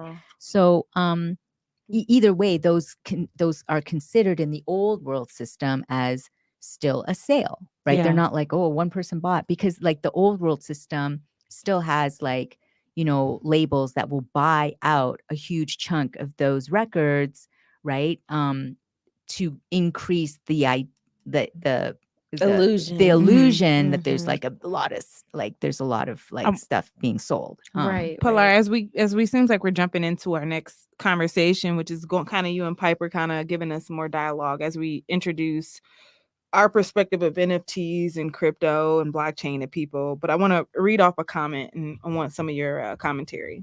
Jessica, thank you for it. And you say, you can also put a whole EP on NFT and add royalties to the smart contract so you can get paid royalties if it is resold. Can you just kind of elaborate on that, Pilar? Sure. So within the smart contract, you have an ability to create a smart contract of your own, right? So you hire a dev that does, Solidity, that does these smart contracts, and you pay the money to make your own contract for your project. You can do it that way, or you can go to one of the platforms that best suits your needs and you create it there. Within those platforms, if you do choose to go to a marketplace, a platform where you do that, you have to look at like, what can I do? Like, can I send that? Like, can I add any of that verbiage, clause, jargon into it? Because legal, the way the law is looking at things right now is for the sake of like what it is right now. They're like, all the laws apply in this space, right? So you can't take somebody's music and just say it's yours. Do you know what I mean? Just in this world, just like you can't do that in the real world, right? Got it. So all the things apply. However, in the old world system, there is a whole structure that has been built over 100 years or whatnot that makes sure you don't do that, right? Like they're coming after you. Do you know what I mean? Somebody or That's a lot like of people are coming after you. copyright. Right. In this world, though, that's still slow moving. Do you know what I mean? Like you'd have to have some really savvy people on your team to be like, we're going out there and we're digging around to like make sure your stuff isn't, being taken care of, like being whatever, pirated. But to be, I guess, to make it, to show like the good end of it, because the blockchain has everything really transparent. And because provenance is there, like you can see who created it, you can see who bought it, where it's moved at all times. It also bodes really well for keeping track of things, right? Whereas in the old system, you have a hard time. Do you know what I mean? Especially like, say you're an artist. Like, I'm going to give you a scenario. You're an artist. You got a deal. You got sucked into a 360 deal. They own everything. They gave you like your upfront whatever. They gave you 500,000, 10,000, a million, whatever they gave you. And then out of every single sale, they take like what? Like, out of every dollar, they're taking like 90 something cents or whatnot. Like, they're taking a lot and you're getting just a little bit. And out of your little 3 cents or 6 cents or 8 cents or whatever you're getting out of every dollar, everything they gave you up front has to be paid back to them, right? And everything that they say that they spent to promote you, all their marketing costs, and they inflate a lot of those, right? They say like, oh, we spent 100,000 on your marketing campaign, when they probably spent 5 or maybe 20 if you're, do you know what I mean? Like, you can't tell, you don't know. Do you know what I mean? Like, there's no way. So for tracking, I think we're going to see a lot of things moving into this space, for being able to track things, for being able to see where things are, and for people to be able to move in this space, not needing a label to release music for you. You see what I'm saying? Like, that model doesn't exist here. Like, you are your own label. You are the direct connector to your buyers, to your collectors, to your and fans. the mint. I mean, the mint right? is your proof. Yes. Yeah. And the actual mint is your proof Right. of ownership. Yeah, I think this And is the that- perfect space for sorry to cut you off, for Yeah. artists, like, to me, but I'm listening. Go ahead. I'm sorry. Yeah. Wait, there's a question. Dorothea has it. What does Dorothea's question there say?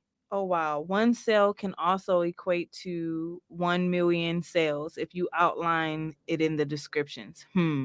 Jessica also said she believes that what's his name? Tory Lanez actually sold 1 million copies of the NFT. Which how many devalues editions, it. How many editions did he make? He made like 1 million editions of the same. I think he may have just sold the same version. So then that's not valuable. So, but you said, there are people who are. I've told Pilar before the show that I did like this huge deep dive into everything we've been discussing, and I understand the theme and the perspective of that, what we want to bring onto the show about the blockchain and NFT and all these different evolutions of, where we're going. But a lot of people are stuck in the capitalistic phase of it, right? They take the definition of this new world and they can only understand it by relating it to the values of this world. Like, that makes sense. Yeah, right, a lot right, of people, right. Especially like younger generations, right? Right. They're only thinking about the money perspective of it. They're not thinking of it as, like you just said, transparency. Piper, you just said true value or creating value. They're looking at it as quick ways to make money. A lot of people are falling into that trap. What he's got the opportunity that I don't think he's maybe like understood yet, because for him, I know a lot of people looked at his project like it was a money grab. In this space, a money grab is when a celebrity comes in, doesn't really know anything about it, isn't a part of the space, and somebody on their team, like a manager or somebody, is like, you need to do this, we need to do this because you can make a lot of money here because you have a lot of fans. And then they create something for the artist. The artist is really not even a part of the project. They're just yeah, okay. And then, like Doja Cat, do you know what I mean? If you were to ask her what is an NFT, do you know what I mean? Or like people, you talk to them about it and they're like, I have no clue. Do you know what I mean? They're just sitting in the room going, yeah, this is awesome, and It's whatever. like licensing almost. But it's, do you know what I mean? It's those celebrity things, which is fine. I mean, it is what it is. But what they don't seem to realize is that this is an opportunity for them to create value for their community, to create value and connection for their fandom, and to create like a huge thing that they could be building for the future, like a legacy. Yeah, where you're not stuck in the old world system where there's somebody in between you and your fans. Your fans are directly connected to what you're doing, what you're interested in, and you can create. So that 1 million NFTs that he created, if that's the number, he's got 1 million editions of it, whatever. it's like each track, like, I don't know, is it an album or? It looks like it's an album. Yeah. So, right. So they each have an album, they can listen to it and it's all good, right? But what he has the opportunity of doing is creating, all those people are now called holders, right? They all own one. He can create events for those people. You can only get into them if you have one of those. He can create special drops where he delivers free things like free NFTs or a free thing or whatever into those into those accounts, those digital accounts, right? Because he has all those numbers, right? He can create all kinds of things like that. He can create, like, because you have one, my next concert in Vegas, you get in free. Do you know what I mean? Or you get in, you know what I mean, to a special space that we're creating just for you guys to meet and greet with me face to face. Do you know what I mean? All kinds of things you can create. Like, I mean, forever. I mean, this is like a forever thing you could do. You know, so this building community, this creating value, this, like, you know, all kinds of things. You guys get in on my next one. You guys get in to the pre-sale, which means that you get in before anybody else if you want to buy the next one. Do you know what I mean? And you get in like ahead of everybody so that you don't miss out on it. With that, you also get to mint yours, right, at your leisure, and you don't have to mint when the public drop happens and the gas wars start and the gas gets like crazy high. It's funny. Everybody's in there trying to get one. My right? friend is listening. Shout out to Dwight. He says, So, yeah. please mention utility. And then you just talk about that. That's hilarious. Yeah. So, and it's called utility in this space. It's just all the things that you can do for the people who have it, like all the things that NFT represents. And there are like entire universes, virtual universes called metaverses, and worlds that people are creating with gamification and all kinds of things, but also things like staking. You can stake your NFT where it just sits in there. It's basically like you promising to not sell it, not move it, not do anything, and for your efforts, because you're allowing it to be just staked and not moved, you get to earn so many tokens of the coin that they created for that project on a daily basis or a monthly basis or whatever, things like that, or, you know, all kinds of rewards. So there's like gamification, reward systems, all kinds of things that come into play. And so it's about community, and community is huge. It is everything in the like crypto NFT space. And I love that we're talking about like the mainstream, like, first of all, I want to say that Jessica clarified he sold 1 million copies of the same EP on NFT for $1 each. And Rolling Stone says that last month, this is an article written, I think, 2 months ago, Lanez partnered with a platform called NFT to release his new album. And the idea was for each copy of the album to be minted on with a one-of-a-kind token, providing a foolproof ledger of ownership. The value of the NFT comes from their verifiable scarcity. Even if, as some detractors of technology point out, someone is able to copy a digital file, the blockchain certifies its origins, right? So that's just to give a little bit of context of what we're talking about. And I think it's important for us, again, to talk about this stuff from this standpoint because of the strong push of community and value that it provides, right? So people can tell the difference, right? I think a lot of people are being presented this with the idea of you can make a lot of money, and we don't want to stop there. I think that's the point you both are making, correct? Yeah. I want to just so Jessica's on now, and you guys, I'm gonna be 50 next month, and I have to wear glasses now to see. However, so Jessica sent me this. She wrote an article on the platform Medium on NFTs. Thank you so much, Jessica. And so she says she's excited to be she says, I'm super excited that a part of the board, Apes Yacht Club, is giving her feedback on it, and he wanted her to add is that the board ape NFT along with a quote. She said she really enjoyed working on the article, and she says she plans to do a lot more with Web 3.0 and the NFTs. So I wanted to, now the article, you know, on our last show, so in her article, she talks about Like it's called The Fate of NFTs, Fad or Future. This is on Medium if you guys want to go check I it love out. Medium. Do you like Medium, Pilar? Medium, yeah. And this space uses Medium a lot. Okay, that's Medium, Reddit, Instagram, Twitter, like Clubhouse. And she Discord. says why the And sudden Telegram. she she talks about why there's a sudden NFT phenomenon, and she asks like what is an NFT, which if you go to the previous 2 episodes we talked about that. You can check those out. And she talks about the emergence of NFT marketplaces and the future of NFTs, which we talked about on the last episode as well. And so I wanted to dig a little bit here. I'll just read a couple of things. She says, the possibilities of NFTs are limitless, seeing as they can represent property rights to any tangible or intangible asset and are not limited to merely artwork, animated GIFs, songs, avatars, and real estate. The new and creative possibilities of NFTs have attracted the attention of major companies, the film industry, luxury brands, fashion houses, entertainers, restaurant chains, lending institutions, advertisers, entertainment companies, record companies, and professional sports leagues. A lot of people and nonprofits still don't realize how large NFTs are going to be.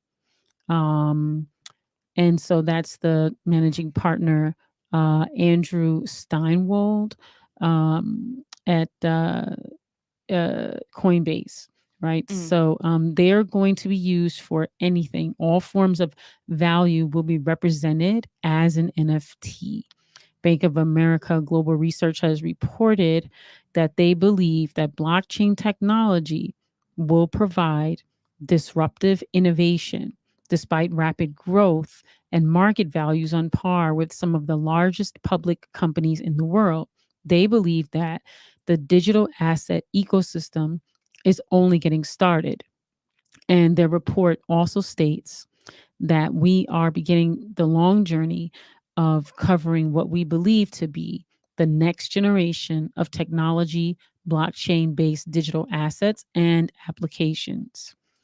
So anyway, I'll put a period there. It's at the end. But yeah, so that goes into the conversation that we were having about like I said, when I first found out about blockchain in 2012, it was completely like we're off the grid. We're not into this system. You know what I mean? We're creating a separate system. But it seems as though the capitalist corporatocracy has entered the system. So it's going to be interesting to see, or it is interesting to see that progression as it's happening, because like we're saying, the conversation is like, oh, I'm going to get rich off this NFT thing. And like, that's where people's mindset is still like, I'm just going to be like, all I care about is having more assets than everyone else. As opposed to like what you're talking about, Pilar, like in what way can we transform society by not being attached to traditional capitalism? Yeah. So we got a lot of yeah. I do want Pilar. There's a lot. Yeah, there's so much. I think lot. every week though, we should try to or every other week or once a month, do a case study on something that's happening. Your perspective is so refreshing. And I know you wanted to talk a little bit about Adidas, right? Yeah. Do you want to get into that a little bit? Sure. I do want to point out too that there is greed, of course, because there are people, like speculatively, they're in here as speculators. They're in here to expand wealth and whatnot and assets and stuff. The asset class is in there. But it's not all that. And there are a lot of people utilizing this technology to do good and to really affect change. So in terms of, say, like creating impact, right? Impact NFTs, where your NFTs, that money is going to go to helping, say, orcas. Do you know what I mean? Like research that is continuing to help like a group of orcas off the coast of California or whatnot. Do you know what I mean? Like things like that. They're used as a membership package for a nonprofit that maybe is building like a whole ecosystem and knowledge base for underserved communities. Do you know what I mean? They're like that's the member. You're buying an NFT that actually is going to benefit people in underserved communities. Do you know what I mean? Like, so there are a lot of things. There are nonprofits that are using them as memberships for, you know, their projects and the utility that they're going to create. That's what Kyrie's kind of doing, right? You know, museums that are creating them. They're coming into the space, like thinking like, how can we make a membership NFT? How can we create commemorative NFTs? I've been approached by 2 projects, commemorative NFTs, you know, for Black History Month. Do you know what I mean? Where they're creating these things, you know, a lot of things that, you know, speak to history, speak to social justice and justice issues, and have something that's like locked into the blockchain in 2021. Do you know what I mean? That speaks to an oncoming thing, right?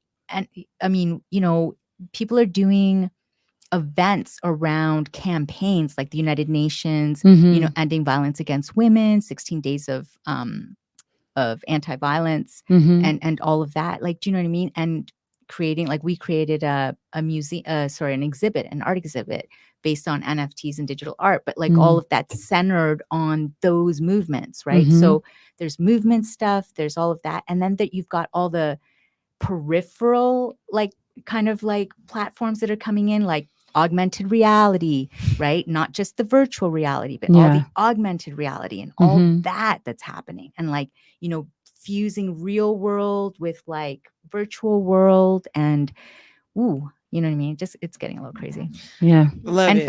We're gonna dig into all that stuff as we go. Not tonight. Yeah, but other nights. We're at $136 and it's Christmas, but I really want Pilar to talk about this Adidas stuff. It's important. Okay. So this is just a culture thing. Yeah. So so Adidas has jumped in. Prior to this, I just want to mention that Nike acquired a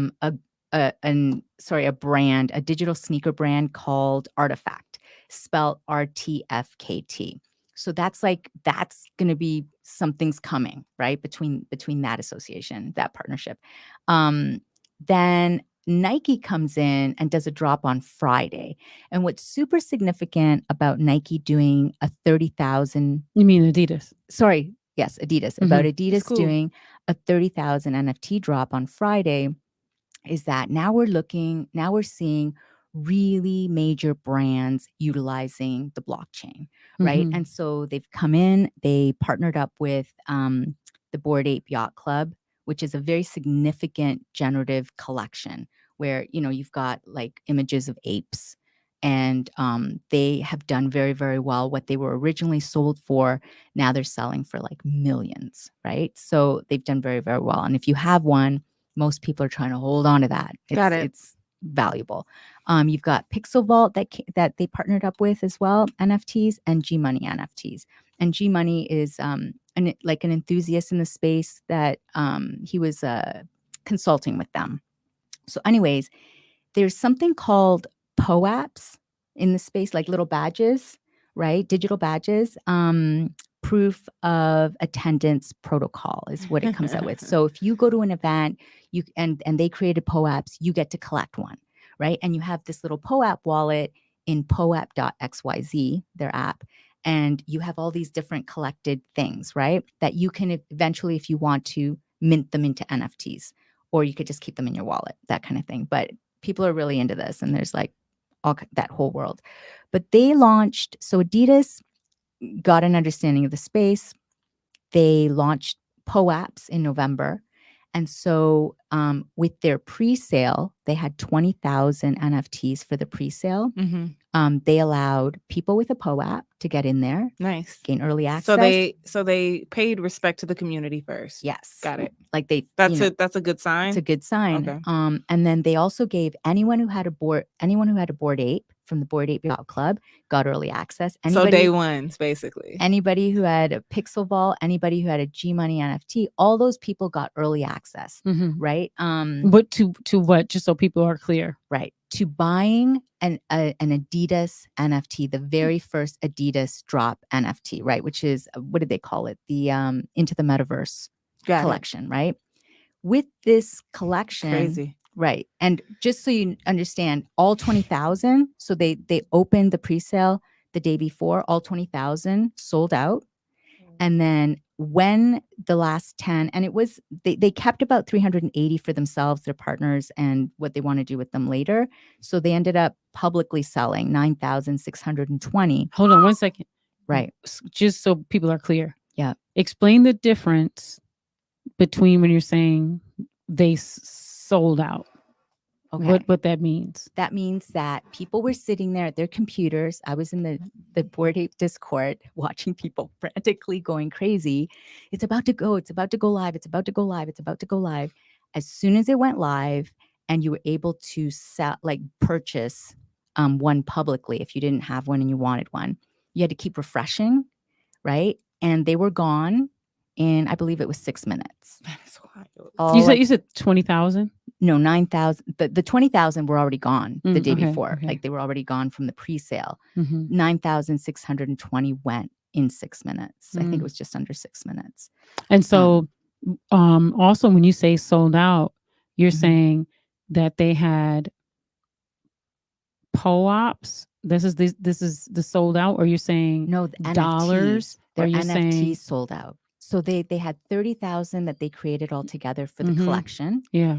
And they sold out all 30,000 NFTs for dollars, Adidas, for ETH, for Ethereum. So they were selling them for 0.2 ETH, which at the time, the value of ETH was just under $800 that amount would have been.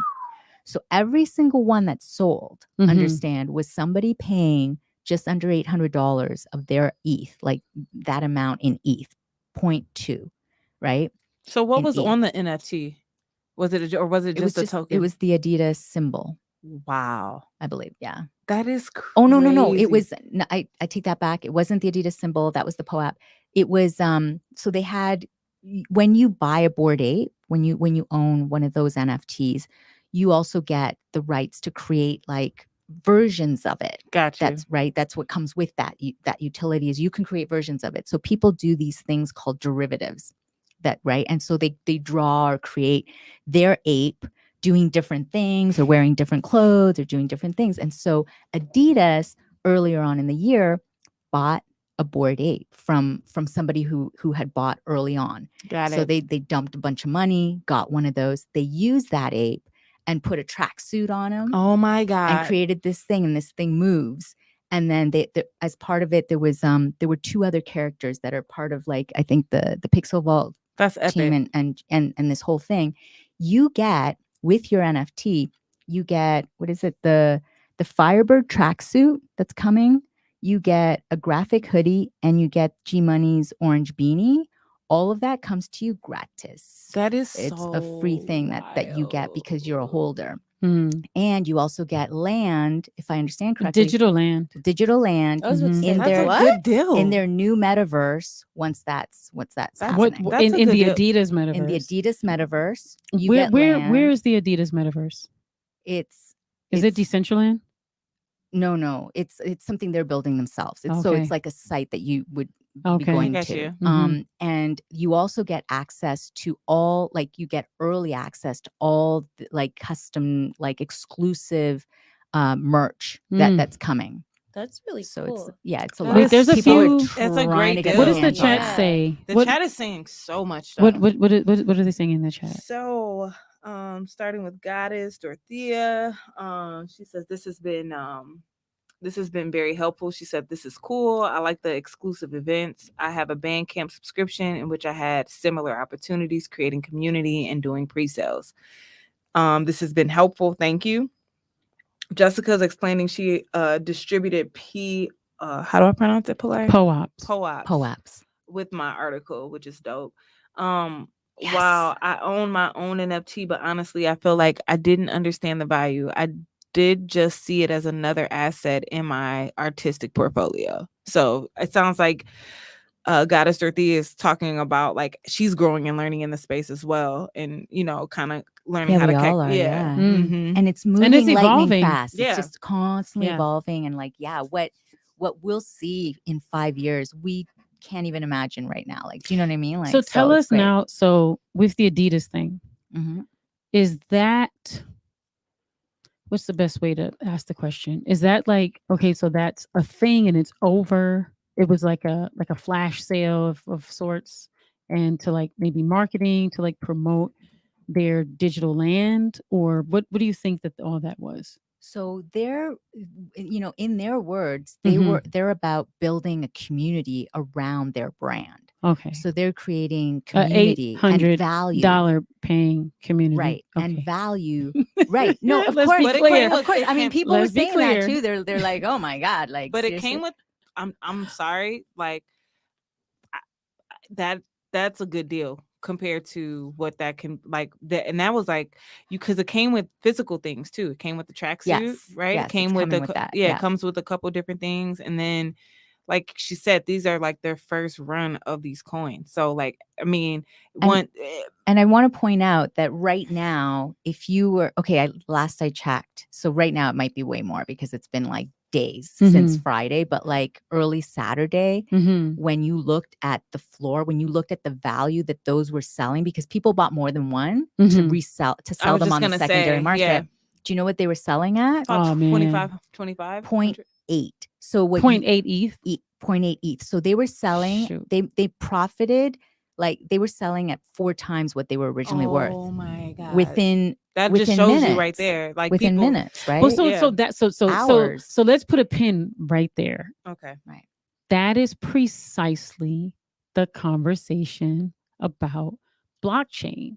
I mean, it's also the conversation about money because I think Kari was the one who said it, or maybe you. Money is just an agreement, right? That this has X value, right? Right. Saying, yeah. So, like you believe that if you believe that X amount is the value, then that's the value. Same thing in this world, right? So, I guess what is a little bit difficult in terms of what I've heard people that are like struggling to like understand is it's kind of akin. I mean, people say it's not, but it seems to be akin to the stock market where the value is although in a sense the dollar kind of stays the same, but it's always fluctuating as well.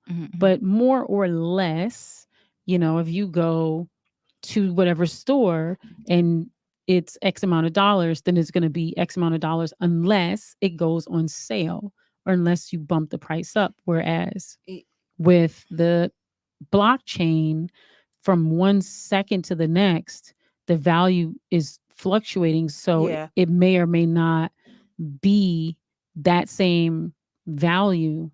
I see what you're saying. Right. Like moving forward. So you could have, like, let's say, like if I bought like this sweatshirt that I have on right now, and let's say I paid $60 or $70 or whatever I paid for it, right? When I go back to the sports store, if it's still going to be the $60 or $70, like that's still like in I guess in our minds, that $60 or $70 has a certain value. Right. But let's say like this same sweatshirt in 10 years, if it's, still like $60 or $70, like that value of what that $60 or $70 is worth is going, I mean, we assume is going to be less.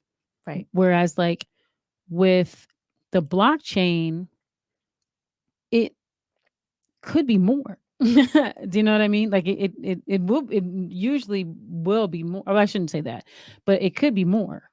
Sure. You get what I'm saying? I get what you're saying. I'm gonna. So it's like appreciates. Whereas like Yeah. this sweatshirt, I mean, in essence, right? I buy it, I bought it, so it's actually like depreciating in a sense, right? Well, I think, and I'm Whereas like in I see what you're saying. in 10 years, right? But that's It where could appreciate with blockchain because the blockchain value is going to go. Well, I'm not going to say guarantee, but it could. I think that's where they, like you said, that people say that they're kind of like the stock market, and it's similar in certain contexts, right? Because of value, right? Like for the instance, right? That sweatshirt, right? Where it gets similar in thought to me is Michael Jordan. That's not Michael Jordan's exact sweatshirt, right? But he wore that before game 6 of the flu game, right? And it resells, right? It depreciates because, you know, it's materials, it got sweaty, whatever, but it appreciates in value because Michael Jordan is who he was, right? Nike is the brand that they are, right? So it appreciates in value. So the only way that they're similar is because of the concept of value, right? But what I don't like about it, trading, right, is it's almost like an inside game, right? With this, it's kind of like, it's not about who knows what and who knows who. Everyone's kind of has its own vision, right? Everybody has their own vision. Everyone is taking chances based on what they perceive as valuable, right? Not, oh, this is valuable because someone just sold this company, right? It's like, no, I see this as valuable for these reasons and I'm going to buy it or I'm going to resell it for this. And then it's like the community is the one that's making the decision, not corporations, right? But we have to, I think it's kind of mixed. It is mixed. It's mixed. But to keep it from being protected from kind of like weighing into being insiderish, right? There's going to have to be a lot of protection. Like there's going to have to be a lot of security in the space. It may already exist. I don't know what I'm talking about, right? But that's why it's the wild, wild west right now, because it is both, right? So when, like Pilar said, okay, if the Adidas thing, if people were there, you know, let's say 1,000 people were trying to, you know, get this, you know, NFT at the same time on Friday. The fact that they were all together trying to do that literally created like the demand, which created like increased the I shouldn't say value, but I'm not sure of another word, but it kind of increased the price, right? So it made it so that that was possible. Whereas, I mean, and I guess it's kind of akin to like a supply and demand, you know, in, you know, the fiat world where like if you go to X store and there's a bunch of stuff on the rack that no one ever touches, but then there's like this other shelf where like they can't even keep the stuff on the shelf, like there's huge demand for it, right? The value of something rises because of the demand. Right. And that store would, you know, maybe they started selling that item for $10 and they realized, well, there's a huge demand. Let's just make it $35. They're still buying them. Okay, let's just make it $50. On the blockchain, a company can't do that. A company can't say, "Ooh, look, there's a whole bunch of demand. Let's change the price." You can't change the price. Do you know what I mean? It's locked in. The only thing that can change the price is demand. The only thing that can change it is if someone believes that it has higher value than what the person paid for it before, and they go in and buy it at a higher value. And that changes the value of what all of them now. I just think that's human nature. Like, I think we do that with religion, right? Like the more people who believe and buy into a system, right? It makes it more valuable depending on how you look at value. And that's what I do like about the space. There's different, we're talking about one version of value, right? Yeah. This is just one concept of it, right? But I like it because it allows you to kind of see like into this new space and kind of correlate, but then now you can start to see that there's differences in what the space needs and what it doesn't need. And that's where you can, as an individual person, add to the space, right? You can find a way that you can add to. It's so early. Yeah, it's so early. And it's wild. And this is really like, we have to talk about collector culture, because that's Mhm. what this is, I love right? it. So this is collector culture, right? Attached to technology, attached to a cryptocurrency, right? So you've got your baseballs and your antique furniture, right? And there are people who look at a baseball or an old chair, and they think that's an old chair. Yeah. It's a 200-year-old, chair or a 1,000-year-old chair, whatever. It's garbage. Another person will look at it, and that's an $8,000 chair. It has so much value because Yeah. it was in this place. It was made and crafted by this person. There you go. Blah, blah, blah. Somebody held that ball in this game. It was this athlete, yada, yada. It's super valuable, right?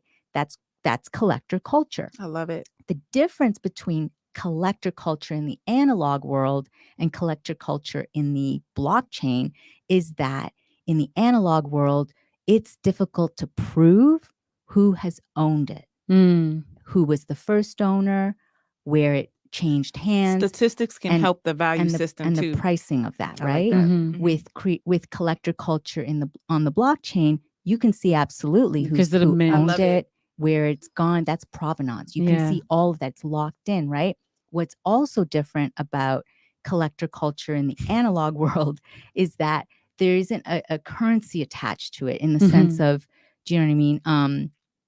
That currency can increase or decrease depending on the time of day, right? Yeah. Whereas on the blockchain, the currency that is attached to that particular item can be moving, and what you paid for it this year in 5 years' time might be 10 times as much, might be 50 times as much in terms of value, because Ethereum today, let's just say it was on the Ethereum blockchain, what you spent $10 worth of Ethereum today, when Ethereum was worth, say, $3,800 for one coin, in 5 years, if Ethereum is worth, say, $60,000, right?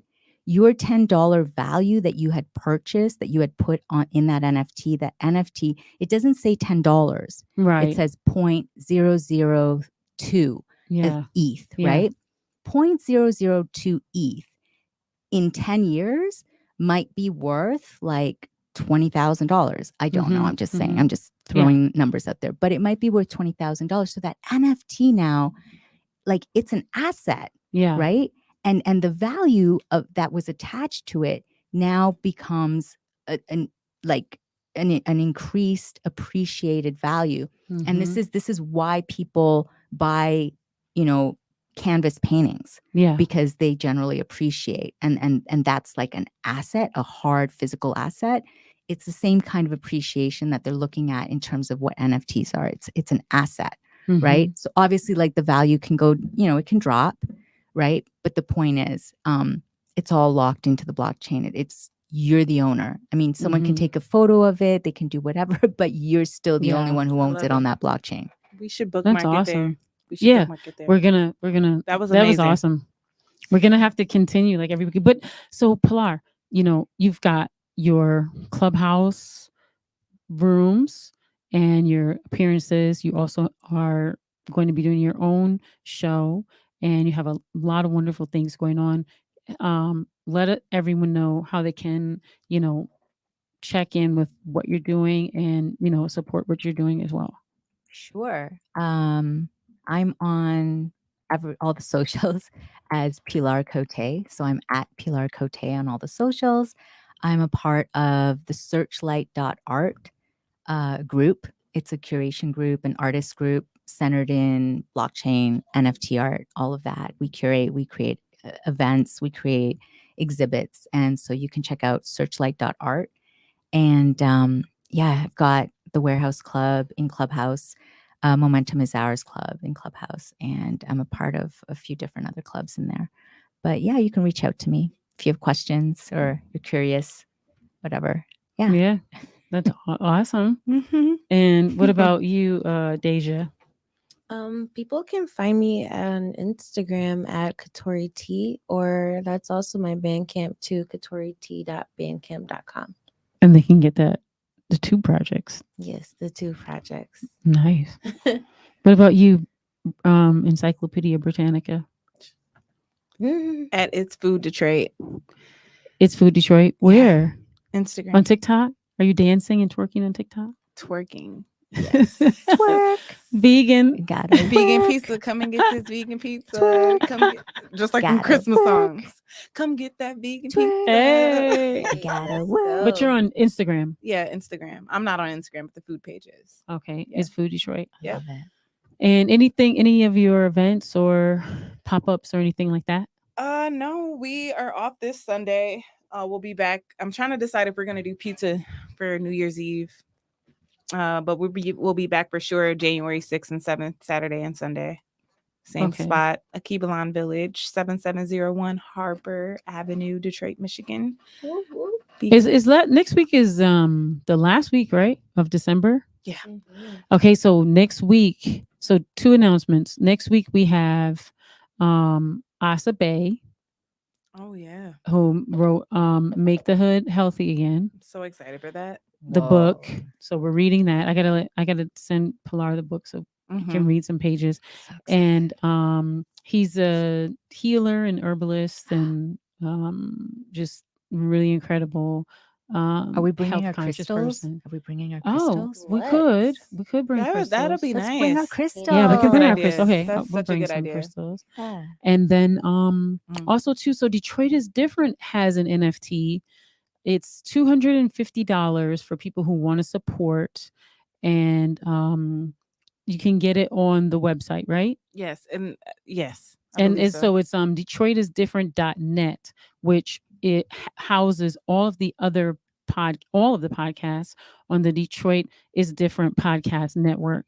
And shouts out to Kari Frazier. And then you can go to Detroit is Different on all your socials, as well as you can go to Piper Carter Podcast on all of your socials. So I wanted to shout out to Rania Soul. I also want to shout out to Dorothea, Goddess Dorothea, who were in the chat. Kari Frazier was up in the chat. What's your friend's name that was in the chat? he was watching Dwight. Okay, shouts out to Dwight and shouts out to everyone that has been watching. And I just want to ask everyone to please like, share, and subscribe.